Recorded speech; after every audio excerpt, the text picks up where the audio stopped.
Good morning, Hank. It's Wednesday, January 30th, and today's video comes to you in one part. Part 1.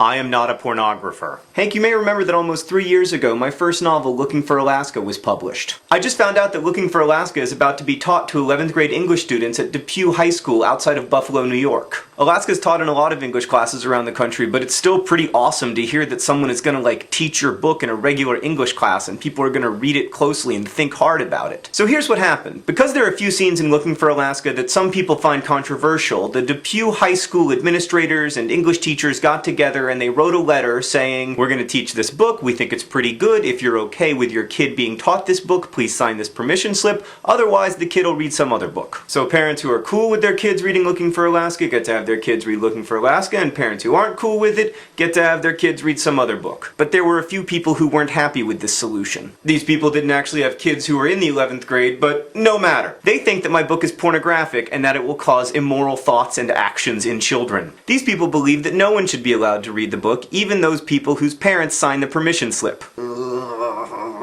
Now, Hank, it's no secret that I like for things to be about me, but this really isn't. Still, I have to tell you that when you're told that the novel that you wrote for teenagers is pornography, you start to feel a little bit mad. I don't know exactly what it is that bothers me about that characterization. I mean, it's not the ography. I wouldn't mind if someone was like, we must get this book out of our classrooms, it's full of geography. Or, no teenager should ever have to read this disgusting work of lexicography. No, Hank, it's not the ography that bothers me. It's the porn. Pornography is designed to titillate. Hank, I don't think there's a single halfway normal person in the world who would find a single thing in my book in any way arousing. There is one very frank sex scene. It is awkward, unfun, disastrous, and wholly unerotic. Hank, the whole reason that scene in question exists in Looking for Alaska is because I wanted to draw a contrast between that scene, when there's a lot of physical intimacy, but it's ultimately very emotionally empty, and the scene that immediately follows it, when there's not a serious physical interaction,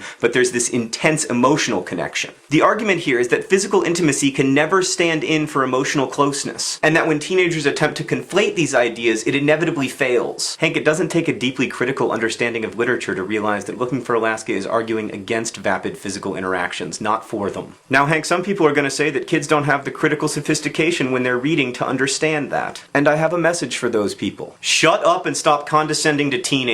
Do you seriously think that teenagers aren't able to read critically? When they read George Orwell's Animal Farm, do they head out to the pig farms to kill all the pigs because they're about to become communist autocrats? When they read Huck Finn, do they think that Huck should turn Jim in because the demented conscience of the community says so? When they read Waiting for Godot, do they think it's cool to just sit around and do nothing? Well, probably they do, actually. That one doesn't really work toward my point. Now, obviously, Hank, I don't think that a few parents should get to decide what the kids of other parents read in school. Those parents are qualified to sign or not sign that permission slip as they see fit. And to speak frankly, Hank, it also pisses me off when small groups of well-organized would-be book banners try to take over America's public school systems. Now, fortunately in Depew, there are a lot of teachers and school administrators and school board members who are standing up for my book and for the right of teachers to teach it and for the right of parents to choose to have it taught to their kids. But Hank, sometimes these people who make stands for intellectual freedom can feel like they're going it alone. Which is why I'd like to ask from the bottom of my heart that any nerd fighters who live in or around Depew go to the school board meeting on February 5th, info in the sidebar. Also, I've written a letter in defense of the teachers who'd like to teach my book. If you'd like to write a letter, send it to sparksflyup@gmail.com and I'll be sure to forward it on. Hank, thanks to you and all the nerd fighters in advance for your emails.